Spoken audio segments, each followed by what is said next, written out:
Bom dia, pessoal! Eu, primeiramente, gostaria de agradecer pelo convite e trazer mais informações aqui para o grupo do Galeme.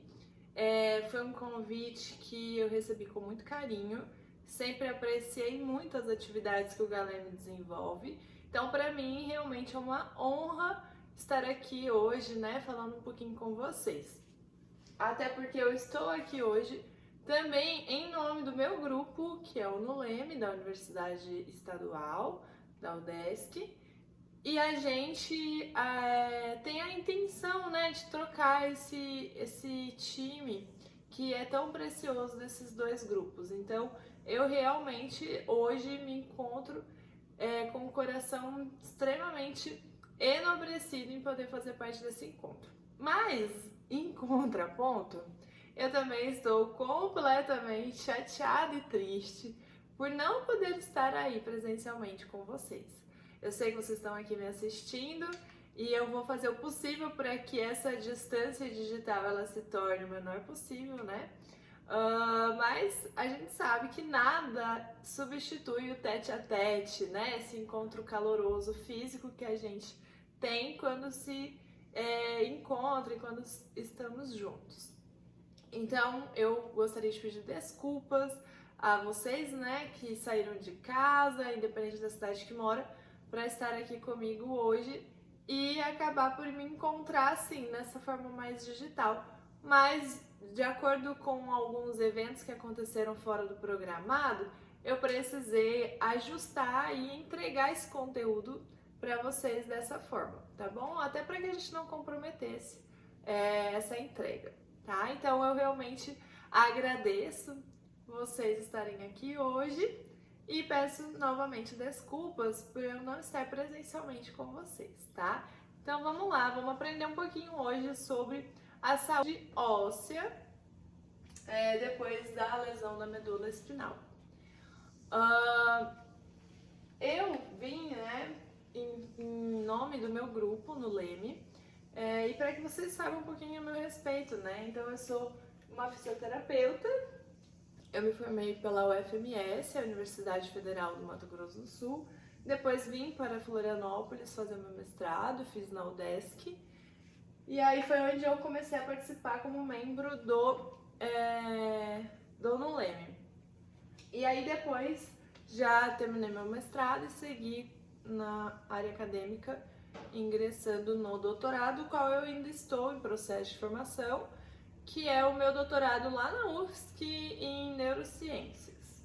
Então eu sou pesquisadora em lesão medular, né? Faço parte do grupo de pesquisa em lesão medular desenvolvido e coordenado pelo professor José Marília, que alguns de vocês devem conhecer, muito provavelmente. E também coordeno as atividades de extensão do projeto de extensão que existe hoje vinculado ao nosso grupo, que é o projeto NULEME. Então, hoje a gente vai discutir algumas temáticas mais específicas da saúde óssea e dentre elas a gente vai conversar um pouquinho a respeito dos conceitos que existem dentro desse contexto, as mudanças que ocorrem, que são esperadas que ocorram após uma lesão medular, os fatores de risco que podem estar presentes no histórico de saúde de um indivíduo, que acaba proporcionando que ele desenvolva mais eventos de fraturas, osteoporose, enfim, e algumas das alternativas, dos recursos que são úteis para que aquele indivíduo que teve lesão medular não esteja sob o risco de apresentar tanto a fragilidade óssea quanto a osteoporose. Então, falando um pouquinho agora sobre os conceitos, as definições e também esse processo de alterações que acontece após a lesão medular, a gente começa pensando no conceito de remodelação óssea, né? Então, a remodelação óssea, ela é um processo natural do nosso corpo. Então, um osso saudável, ele está constantemente sendo quebrado e reformado pelas células do corpo em um processo chamado de remodelação óssea. E o que é isso, né? Como que acontece esse processo? Então, as células quebram o tecido ósseo e aí vem outras células que criam um novo tecido ósseo e elas vão trabalhando em conjunto. E esse trabalho visa manter ou aumentar a força do osso. Então, eles vão degradar um pouquinho e constrói mais, degrada um pouquinho e constrói mais, que é o mesmo mecanismo que acontece quando a gente pensa no fortalecimento muscular. Para que o músculo cresça, a gente precisa ir lá impactar aquela estrutura, que é o que acaba acontecendo quando a gente faz um exercício físico. Aquela estrutura, quando impactada, existe um processo que acaba degradando algumas partezinhas, e essas partezinhas degradando, elas sinalizam a necessidade de aumentar aquela porção muscular.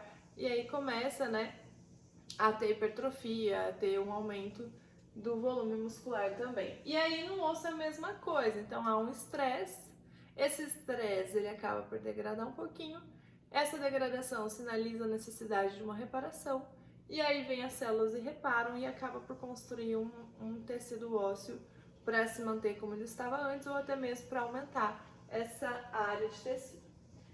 E aí então isso serve para que os ossos eles possam se adaptar e mudar conforme as demandas que são colocadas sobre eles, né? Então, um osso de um indivíduo que é bem magrinho, bem levianinho, ele vai estar sujeito a suportar uma carga. Se essa pessoa passar por um evento onde ela começa a ter um sobrepeso, ela engordar demais, esse osso ele vai ter que aumentar a sua capacidade de suporte, porque a demanda dele aumentou. Então, são esses processos envolvidos na remodelação óssea que permitem essa adaptação. Só que após a lesão medular, as células que quebram os ossos, elas continuam trabalhando, né? Que essas células a gente também conhece elas por osteoclastos, que é um nome mais técnico, né? É o nome realmente fisiológico dessas células. E aí elas seguem trabalhando, elas seguem fazendo aquele trabalhinho delas de degradar o tecido ósseo. Mas as células que reconstroem, que são os osteoblastos, né? Então o outro era osteoclastos, esse é osteoblastos. Elas já não conseguem acompanhar esse ritmo, então vem aqui e degrada um pouquinho. Vem aqui e degrada um pouquinho. Vem aqui e degrada mais um pouquinho. E essa outra que vem, que é a osteoblast, que faria a reparação de tudo que foi degradado, ela não consegue acompanhar essa maratona que o osteoclasto está fazendo degradando. Então, ela tenta reparar, mas ainda não consegue suprir a demanda que ocorreu de degradação. Então, acaba que o tecido ósseo ele vai passando por um processo de afinamento, né? Ele vai perdendo um pouco dessa sua capacidade estrutural, porque ele está sendo degradado e não está tendo a sua reparação adequada. E essas alterações, elas acabam por influenciar na densidade mineral óssea, tá? Então é um termo que a gente vai seguir falando muito, que nada mais é que pensar na composição lá do tecido ósseo, tá? Então existem minerais que estão envolvidos, né, nesse tecido ósseo, na composição do tecido ósseo. E aí, quando existe um processo de degradação, diminui essa densidade mineral desse tecido ósseo.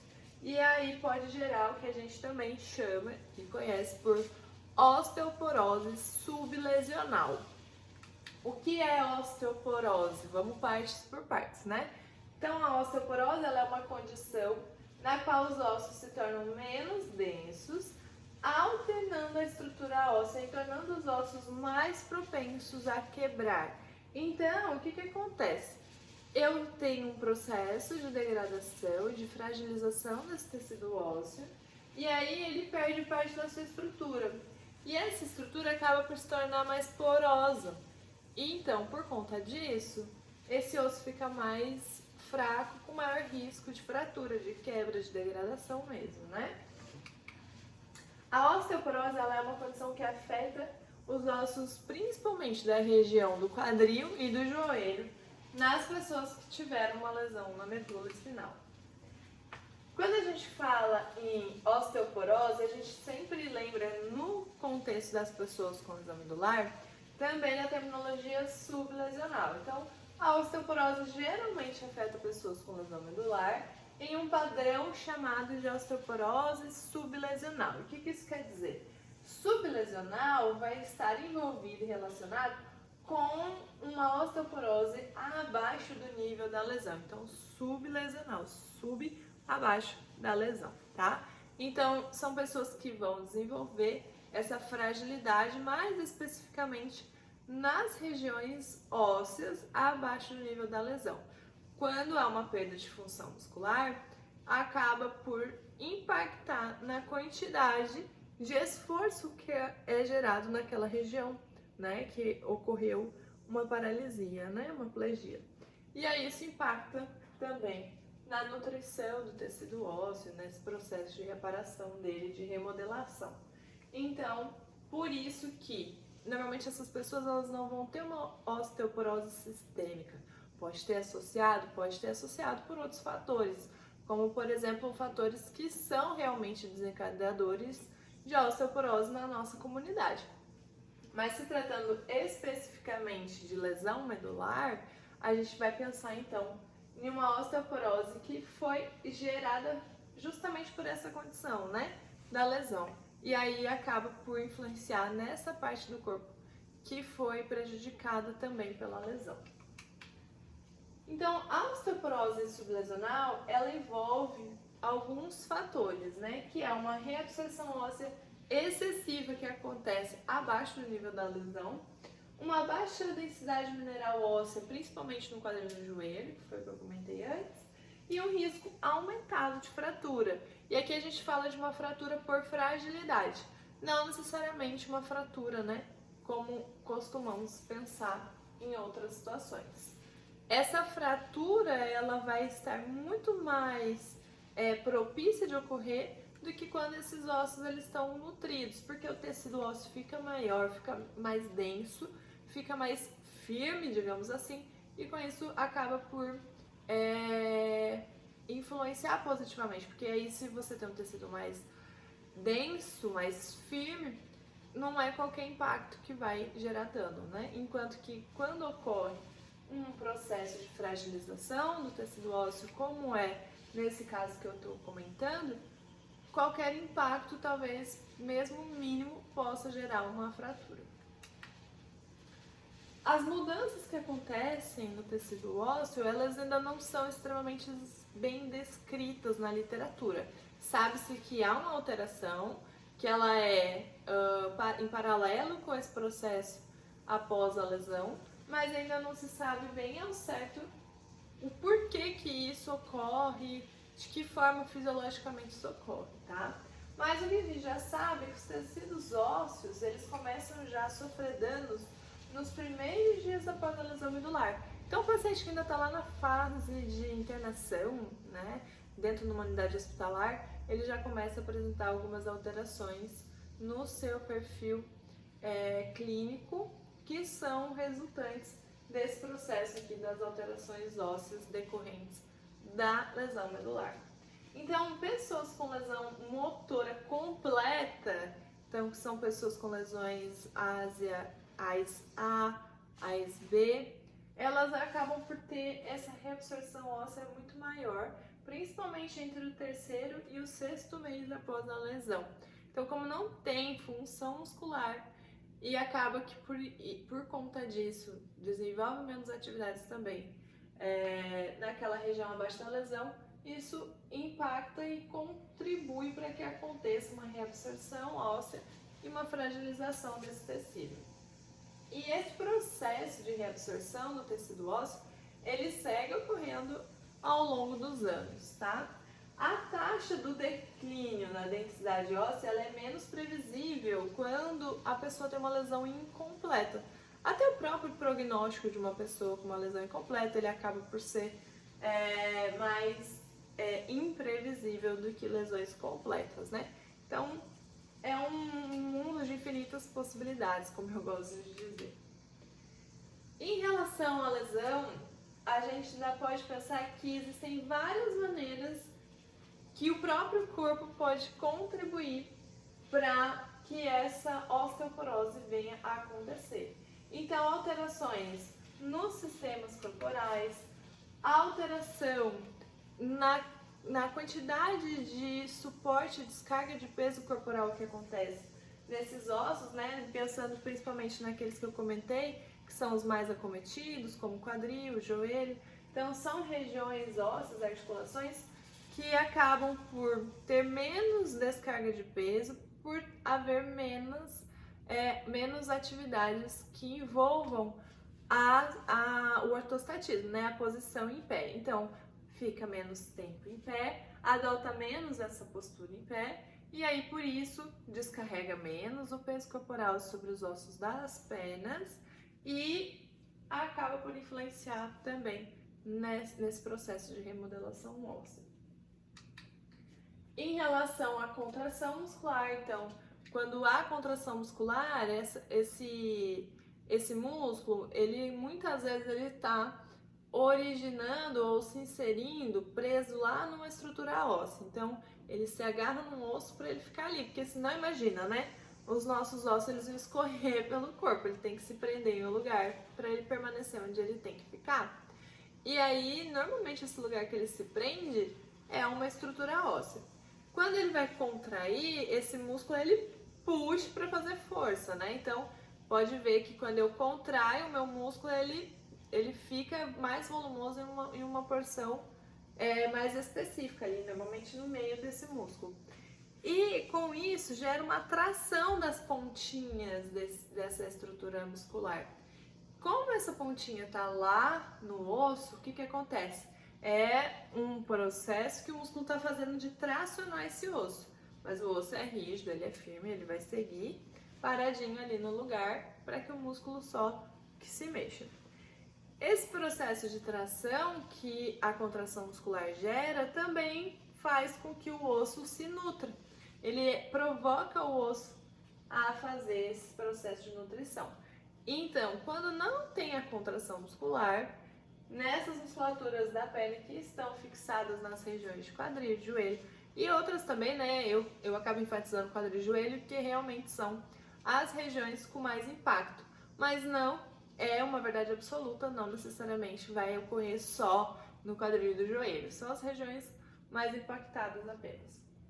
Então, quando acontece uma pulegia nessa região, uma ausência de movimentação e de contração muscular, esse osso é menos estressado, menos provocado a fazer uma reparação.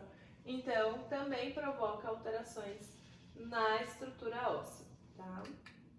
E o estilo de vida também vai contribuir para que esses processos de osteoporose, de fragilidade ocorram. Então, a gente tem que ter bem em mente isso aqui. Não é só a lesão medular, mas outros fatores que podem estar diretamente relacionados com ela ou não, né? Então, o estilo de vida não necessariamente vai estar relacionado ali com a lesão medular, mas a lesão medular pode ter impactado sim no estilo de vida desse indivíduo. As alterações sistêmicas, aí assim, aí a gente está falando de uma alteração provocada pelas alterações decorrentes da própria lesão medular. Então aqui a gente tem algumas alterações cardiovasculares, que vai influenciar na nutrição desse corpo. A gente também está falando de alterações do sistema imunológico, enfim, várias alterações dos sistemas corporais, até algumas delas nem tão bem descritas, mas já se sabe que são alteradas pela ocorrência de uma lesão na medula espinhal, tá? Quando a gente começa a pensar sobre isso, a primeira dúvida que vem é, tá, mas como é que eu sei, né? Se eu tenho um problema desse, se eu não tenho, se eu tenho essa osteoporose aí que você tá falando, ou não. Eu preciso pensar no processo de avaliação, tá? Essa avaliação, quando a gente fala sobre osteoporose, ela vai ser mais especificamente pensando em uma densitometria óssea, que alguns de vocês já devem ter ouvido falar. Esse exame de densitometria óssea, ele vai averiguar qual é a densidade daquele tecido ósseo, né? A densidade mineral óssea, que a gente muitas vezes olha assim nos textos que falam sobre isso, vem escrito DMO, que é densidade mineral óssea. Então, essa densidade ela vai ser testada por um aparelho que ele tem um processo tecnológico usando raio-x, e aí ele não é invasivo, né? Então aqui tem uma imagem que demonstra um pouquinho. Então essa pessoa fica ali abaixo de uma superfície, essa superfície vai fazer as irradiações e vai poder calcular essa estrutura óssea, tá?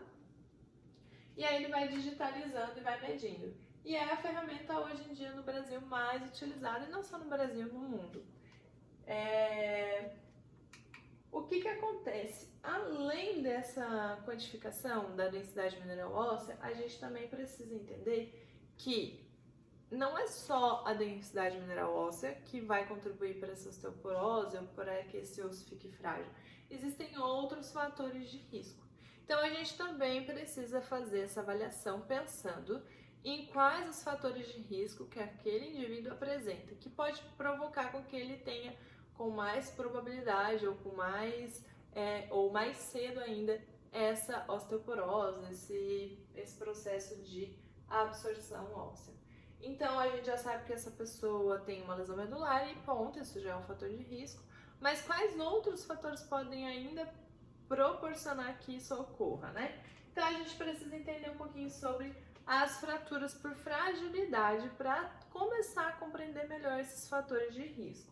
Então essas fraturas por fragilidade, normalmente elas vão acontecer quando a gente fala aqui do joelho, embora também aconteça bastante no quadril. No joelho a gente vai ter bem especificamente duas regiões aqui sendo olhadas, que é a parte mais inferior do fêmur, que é esse osso que está em vermelho aqui, o principal osso da nossa perna, porque ele é o maior, é o osso que fica dentro da coxa, tá? Então essa região bem aqui inferior, que vai participar da articulação do joelho, é uma região de maior probabilidade de que ocorra algum evento de fragilidade e de fratura por fragilidade, né?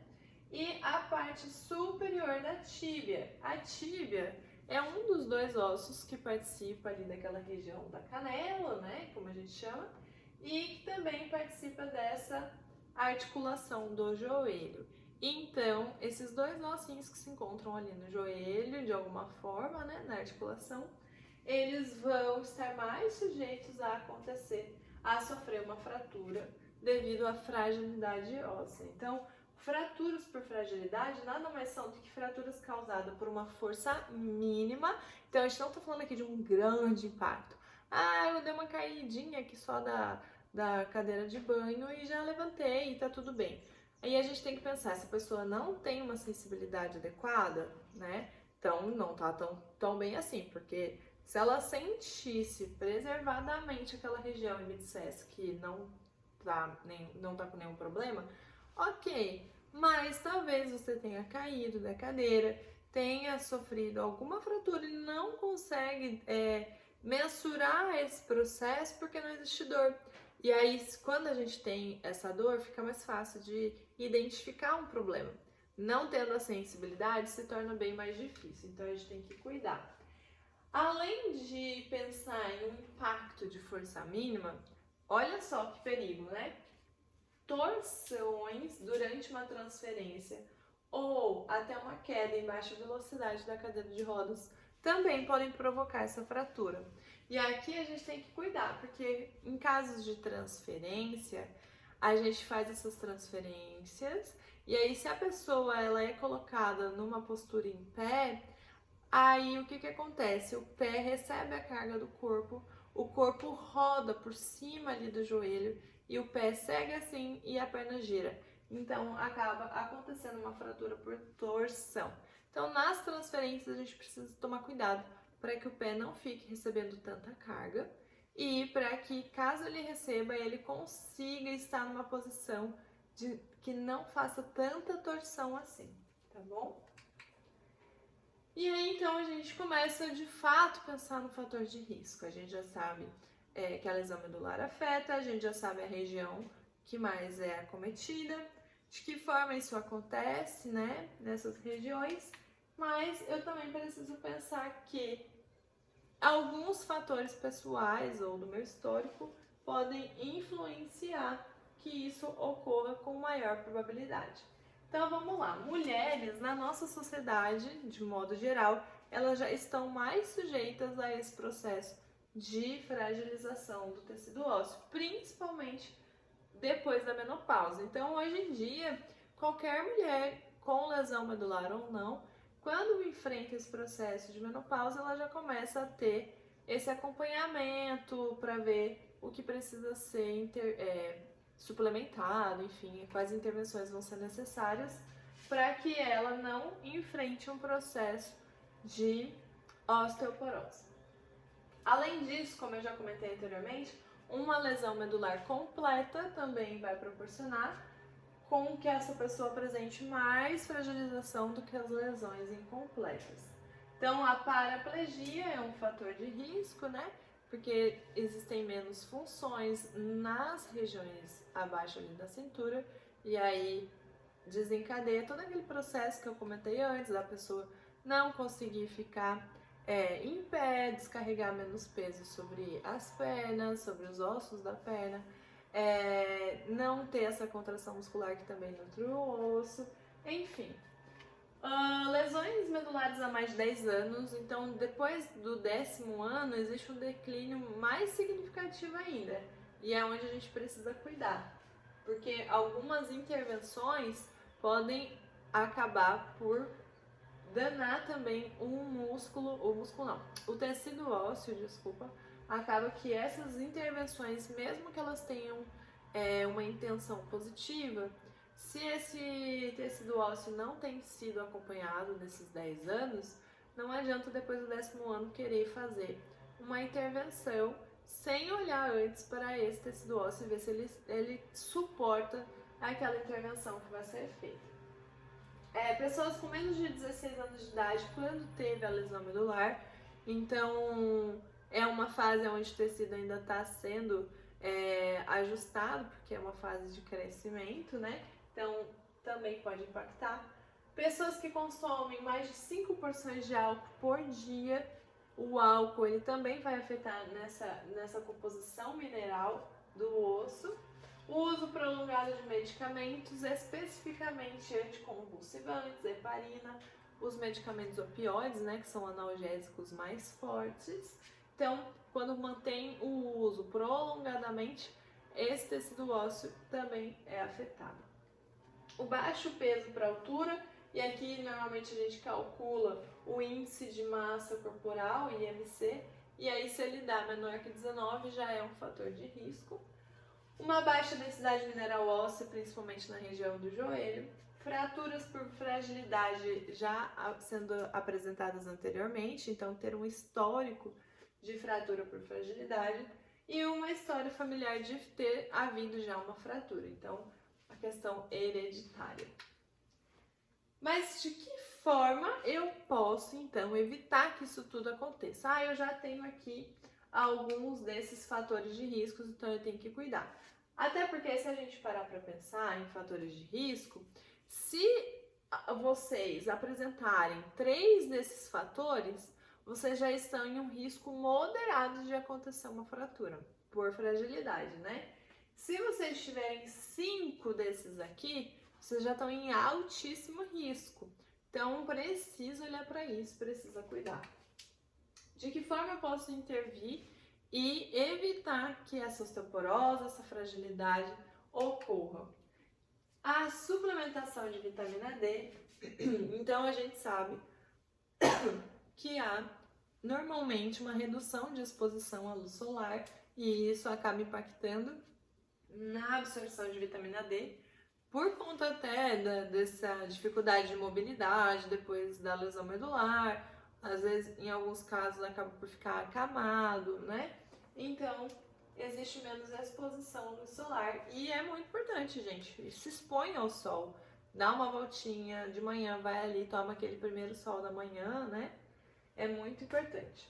Uma dieta inadequada, então pessoas que não comem alimentos ricos em vitaminas, tem uma dieta pobre mesmo, cheia de junk foods, né, que a gente chama, essas comidas que são rápidas, práticas, mas que são pobres nutricionalmente dizendo.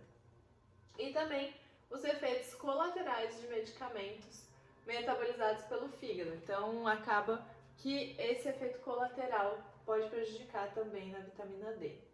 E a gente precisa pensar que essa vitamina D, ela tem que ser medida, acompanhada, né, pela equipe de saúde, sendo medido o seu nível sérico, e que essa suplementação ela precisa ser cuidada caso ela ocorra.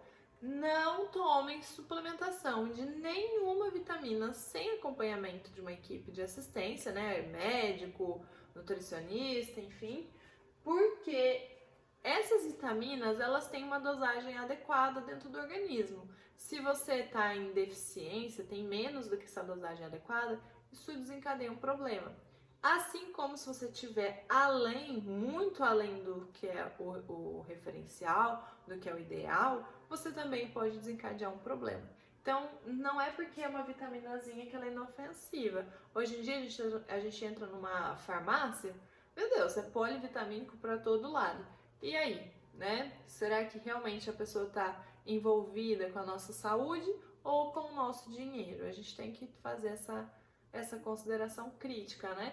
Porque vitaminas, elas parecem assim, ai, muito saudável, muito legal, mas em excesso ela pode causar danos ao corpo também, tá? Então, sempre fazendo essa suplementação com acompanhamento, medindo o nível sérico, né, dentro do organismo, para que não seja exacerbado essa taxa de vitamina D. Além disso, também o cálcio. O cálcio ele precisa estar combinado à vitamina D para ter algum retorno no tecido ósseo, para poder ter algum impacto positivo no tecido ósseo. Ele sozinho não é tão eficaz assim. E aí ele também é o principal mineral ósseo na composição desse tecido, do tecido ósseo. Então, na ausência dos níveis ideais de cálcio, a gente tem esse impacto na densidade mineral. Então, é necessário fazer um ajuste. Se a gente olhar para os estudos, há alguns efeitos colaterais nessa suplementação feita através de métodos artificiais. A melhor forma de fazer essa suplementação é realmente corrigindo a dieta e ingerindo alimentos ricos em cálcio, tá? Então, a forma mais recomendada hoje na nossa literatura científica é justamente fazer essa reeducação alimentar e inserir alimentos que são ricos em cálcio. Até porque, quando há um excesso dessa suplementação artificial, há um grande risco de que ocorra uma calcificação da artéria coronária. Então, tá vendo? Ah, é só um cálciozinho, né? Tranquilo, tá aqui no meu polivitamínico. Mas aí tá lá, sua artéria tadinha sofrendo por um processo de calcificação. Então, a gente tem que sempre cuidar dos danos que são decorrentes das nossas escolhas. Alguns medicamentos, eles foram também desenvolvidos para poder influenciar de forma que, se eu estou numa lesão mais recente, esse medicamento ele pode provocar com que eu mantenha, eu evite, eu previna que essa fragilidade ocorra, né? Que essa perda de densidade ocorra. Agora, se eu já tenho lesão por mais tempo, eu posso pensar em medicamentos que tenham sido desenvolvidos propriamente para que tente aumentar a densidade mineral óssea ou até evitar que ela continue sendo reabsorvida. Então, vai depender muito do estágio após a lesão que a pessoa se encontra.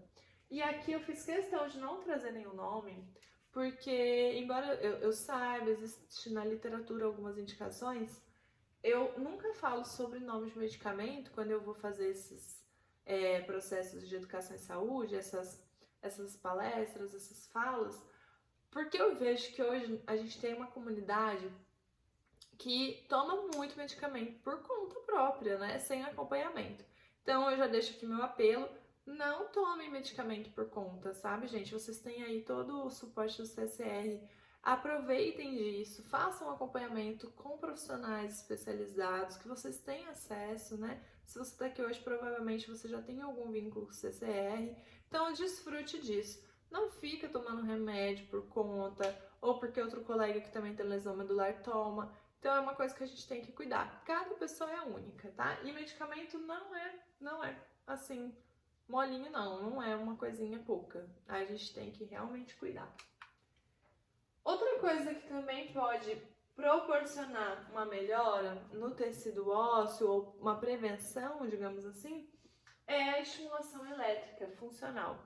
Então, uma pessoa que vai ficar ali na postura em pé, então já vai desencadear, fazer uma descarga de peso do peso corporal sobre os ossos das pernas. Aí, fazendo a estimulação elétrica, eu não sei se algum de vocês aqui já fez, mas a estimulação elétrica ela provoca, a partir de algumas correntes mais específicas com esse objetivo, ela provoca uma contração do músculo. E aí nutre esse osso a partir daquela tensão que eu comentei com vocês quando eu falei do fortalecimento ósseo, da contração muscular.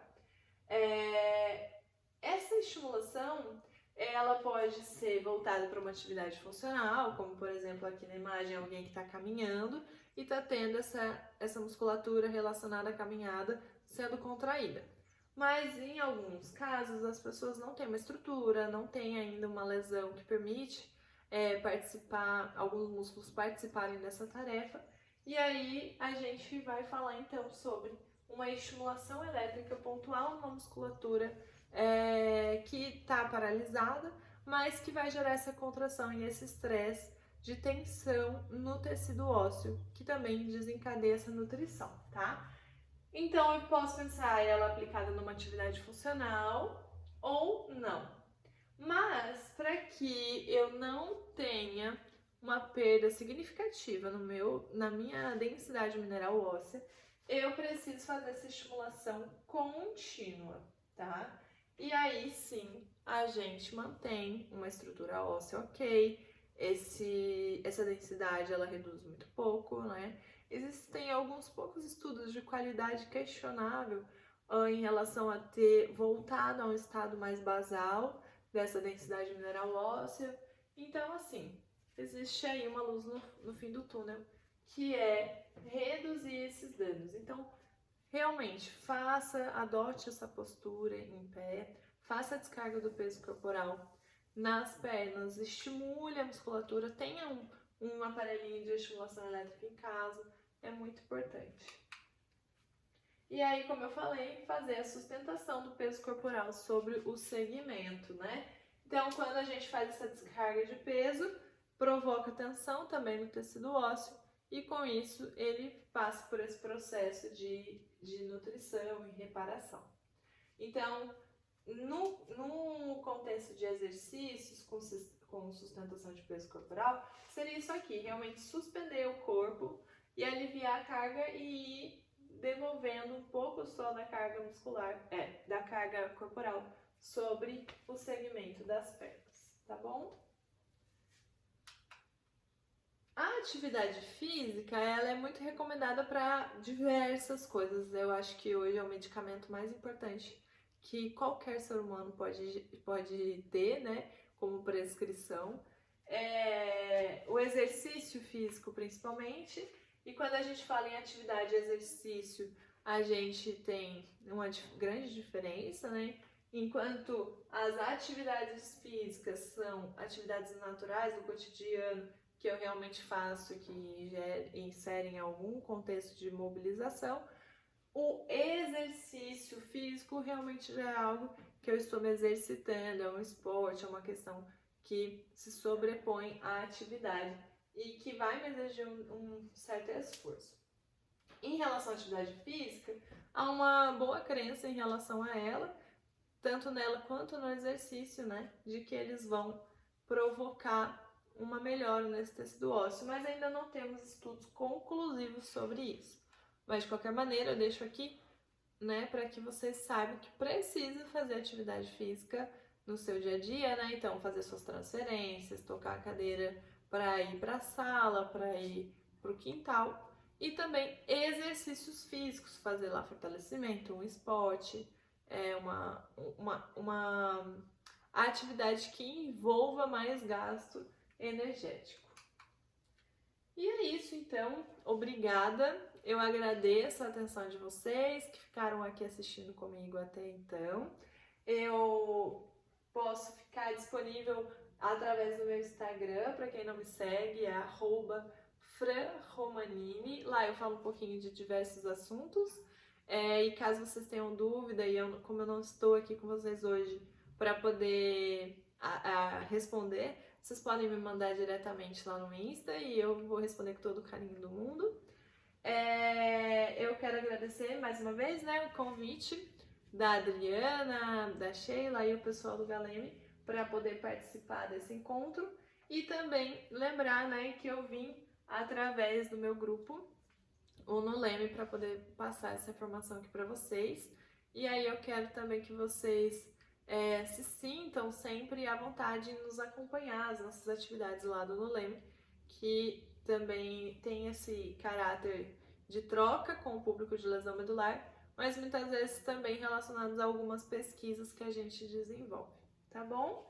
Então é isso, obrigada, e eu volto presencialmente logo mais para falar sobre saúde sexual aqui com vocês, tá bom?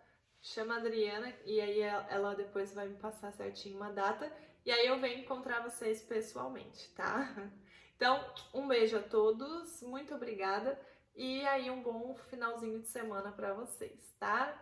Tchau, tchau!